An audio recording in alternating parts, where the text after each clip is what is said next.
Hi folks, welcome to the Prepared Homestead. This is Travis. Thank you all for watching. Maybe the dominoes was a little too much. Some of you might find that annoying, but I believe it is a good example right now of the U.S. economy. Oh, I know, many are bragging about the record-breaking numbers at the stock market. Over and over again, it's broken all these records this year. But what's happening on Main Street? Just a few days ago was the biggest shopping day of the year. And how did that work out? Well, here we go. 52% less people went shopping this year. I mean, I don't know why that would be surprising to any when we're being told to stay home. And in many places, there's all these draconian and tyrannical lockdowns. So, why would we think that people would just up and start running out to go shopping? Because, just to buy some stuff? How is that affecting the economy? Well, that's just a lot less places that people are making money. And it's going to be hurting the small businesses because most of the people that didn't go buy at the big shopping stores, they went online to purchase because online sales were up by $9 billion this year. So instead of a lot of mom and pop little stores making money, all the money got funneled in to the big guys. That's right. But, is anyone surprised at that? We've watched the economy just take a real big downward spiral this year. And it's kind of been the elephant in the room, I think. Everyone's focused on a lot of other things. We focus on it on this channel all the time. The health crisis and the election and the Great Reset and on and on. It's 2020. Everything's happening, right? Next thing you know, the aliens will be landing in our front yard. But no one's wanting to talk about this economy and the real economy, not the Wall Street economy.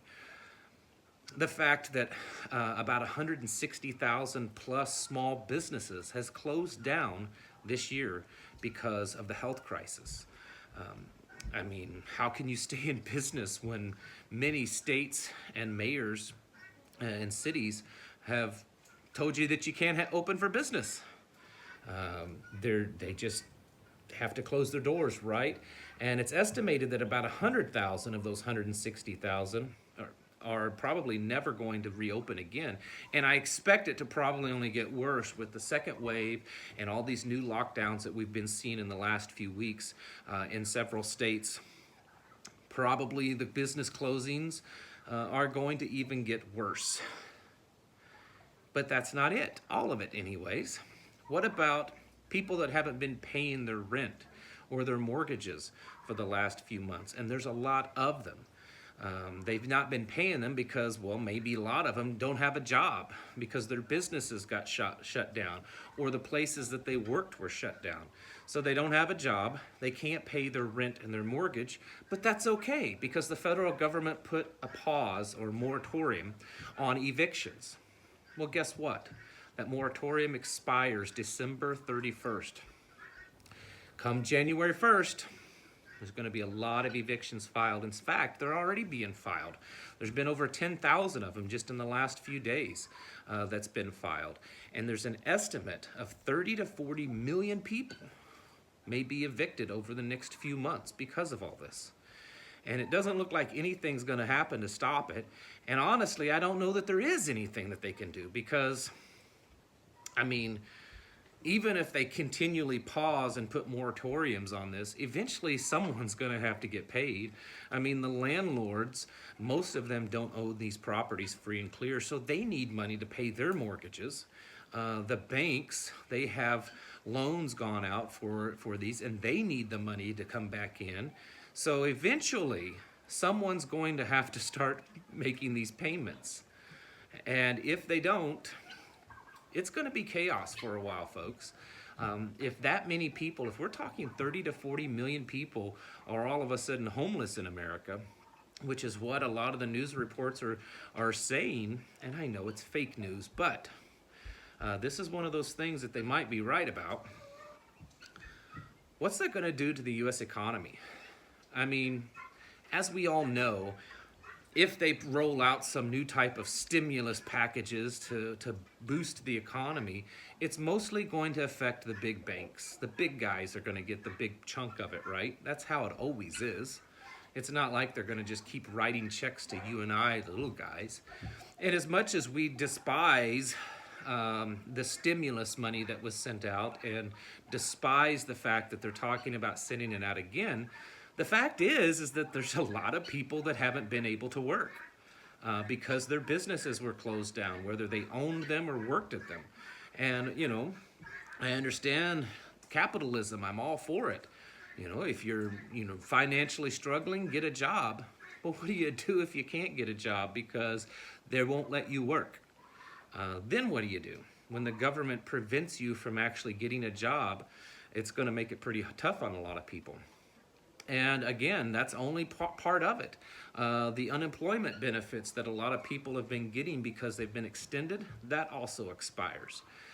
So there's like this building of a, like the dominoes. It's just building, a snowball falling down. It's building. It's this dam that's holding this all back. All these little patches that they put on it over this past year, they've put on it to try to hold the dam back from completely breaking and flooding the rest of the world.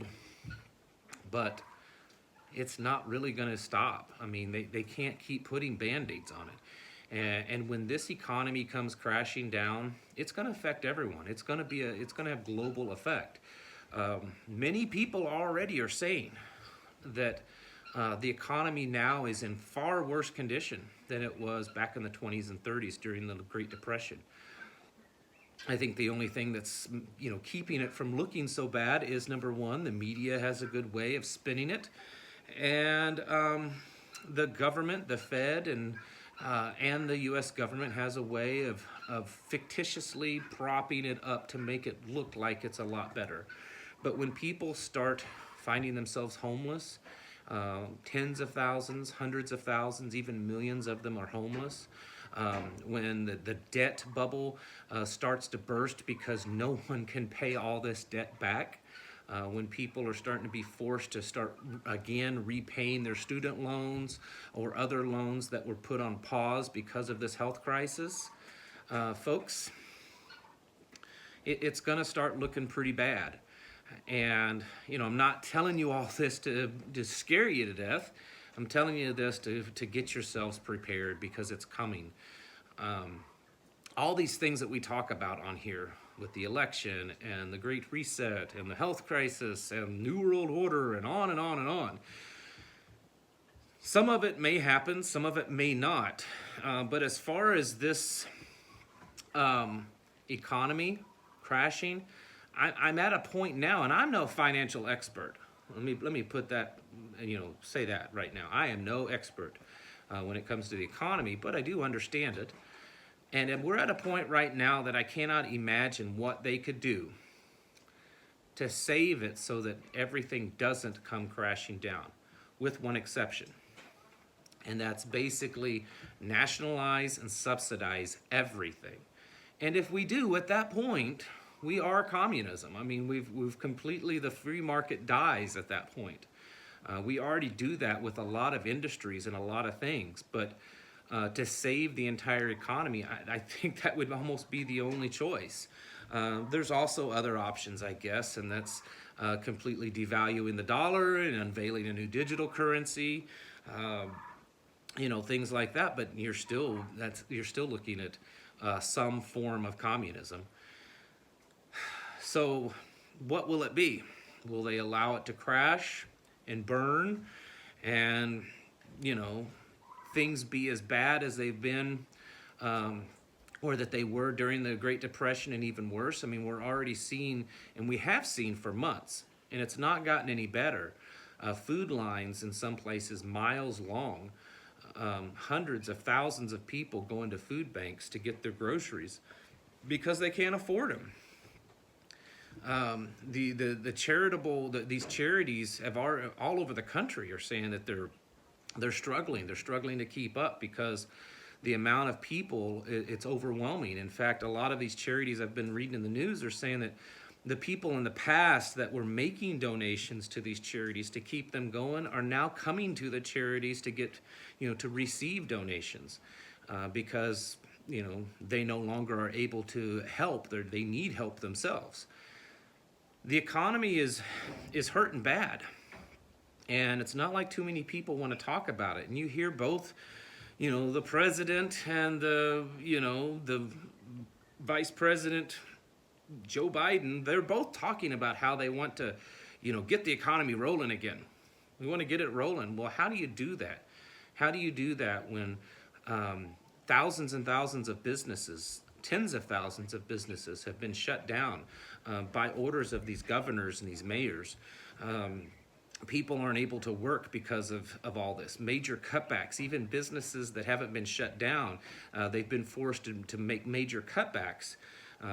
For instance, like the restaurant industry and service industry, a lot of these places, they're, restricted on how many people that they can serve, how many people can come in the restaurant now, 25% capacities or, something like that in a lot of these places. Well, obviously, if only 25% seating capacity is there, they don't need as many employees to take care of that few of customers. So there's a few people that's going to get cut. This is happening all over the place. And it's almost like no one really wants to face it. No one really wants to look at it and realize that it's all coming down hard. I mean, it's like a big old house of cards, and it's already been put into motion. And you know how it is when you have a house of cards. Once you remove the first few cards and it's falling, there's not really anything you can do to stop it, right? And I think that's what we're seeing with the economy. There's probably not really anything that's going to stop this. So we just have to be as ready as we can. And I know you're probably saying, my goodness, it's like every video you're telling us to get ready for something. That's right, because there's a lot going on. The good thing is if you're getting ready and preparing for a crashing economy, then you're probably prepared for all the other stuff. Probably what you need to do is prepare mentally a lot for this one, and because all of us have grown up learning about the Depression. We've seen pictures and footage and heard stories about how bad it was. But I don't think any of us really fully understand what it was like and what it's going to be like now, and that it could be very much more intense and very, a lot worse, because people back then, at least a lot of them, were still a lot more self-sufficient, or at least capable of being self-sufficient. Whereas nowadays, very few people are capable of being self-sufficient. They're highly dependent upon the system. And when that system starts crashing and they can't afford things, they don't have the knowledge and the skills to say, well, we'll just be planting more gardens and doing that kind of stuff to provide for ourselves, like a lot of people did during the Great Depression. People nowadays, they don't know how to do that. They don't have the space to do it, and they don't know how to do it anyways. I think what we're going to start seeing is pretty bad. So you folks need to get as ready for it as possible. If President Trump wins, will he fix it? I don't know. Probably not capable. I think it's out of his hands. If Joe Biden wins, will he fix it? He talks like he will, but I think it's out of his hands too. Maybe I'm wrong. Let me know what you think if you think I'm wrong. But the fact is there's a lot of stuff that's happening, and it's happening fast. Small businesses, rent and mortgage payments, school loans that have been paused, that's going to start hitting again. People that's been getting unemployment, extended unemployment benefits, that they're going to stop getting that. It's starting to look pretty bad, folks. And not only is it looking bad, but it's going to, because it already has, completely destroy the middle class. And way back when all this first started, back at the first of the year, I said something, and I believe it now more than ever. What we're seeing as a result of everything that's happening this year in the end will be the greatest transfer of wealth humanity has ever seen. I believe that to be true, and I think we're seeing that more and more. So start preparing yourselves for the dam that's about to come crashing down. All right, folks, thank you all for watching, and I'll catch you in the next video.